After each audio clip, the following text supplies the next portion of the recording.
تو ابراہیم علیہ السلام نے جو یہ باتیں کہیں آپ نے تھوڑا سا سن لیا، اس کو پھیلاتے نہ فما ظنکم برب، ذرا تجزیہ کریں، اپنا دل بھی چیر کر دیکھیں، مشرکوں سے بھی پوچھیں کہ بتاؤ نا ذرا کہاں خامی نظر آئی اللہ میں، کیا کمی محسوس کی تم نے کہ دوسروں کی طرف چلے گئے، ہمیں بتاؤ نا، پتہ چل جائے تمہارے ایمان کا کہ تم اللہ کو کیا سمجھے بیٹھے، تمہارے خیال میں اللہ کو ایسی گئی گزری ہستی ہے، معاذ اللہ، اس سے بڑا جلیل اور عظیم کون ہے؟ تبارک اسم ربک، تارا جدو، اس کی شان بلند ہے، اس کا مرتبہ بلند، تو آگے پھر جو آگ میں ڈالیں گے وہ ختم۔ یہی بات میرے علی آپ کے لیے آج کے درس میں کافی ہے کہ اللہ کو پہچانے، اللہ صحیح سمجھ میں آ گیا نا، سارے مسئلے حل ہو جائیں گے، کوئی دفتروں کی ضرورت نہیں، مناظروں مباحثوں کی ضرورت نہیں، اللہ کی صفات پہچان لیں کہ ہر شے کو جاننے والا، ہر شے پر قادر، سب سے بڑا مہربان، سب سے زیادہ قریب، ایسے خدا کے ہوتے ہوئے اگر غیروں کی طرف رجوع کرتا کوئی بات نہیں۔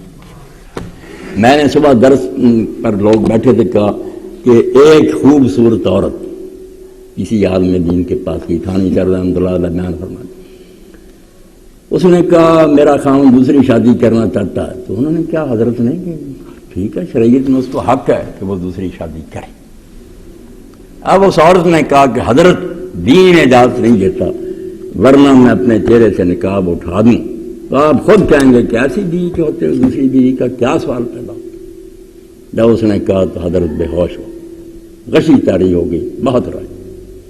شاگردوں نے بعد میں پوچھا، اس نے کہا اس بچی کی بات نے توحید کا مسئلہ سمجھا دیا، ایسے خدا کے ہوتے ہوئے جب دوسروں کی طرف لوگ جاتے ہیں، ایک عورت سوکل نہیں برداشت کر رہی کہ میں ایسی حسین اور میرے ہوتے دوسری لائے، تو خدا کیسے برداشت کرے کہ جب مجھ میں کوئی خامی نہیں، ہر لحاظ سے لہو الاسباب، مجھ میں کیا خامی دیکھی ہے نامرادوں میں کہ دوسری طرف روکیا، نہیں بخشے گا، اور ہر جرم بخش دے گا، یہ نہیں بخشے گا۔ وآخر دعوانا الحمدللہ رب العالمین۔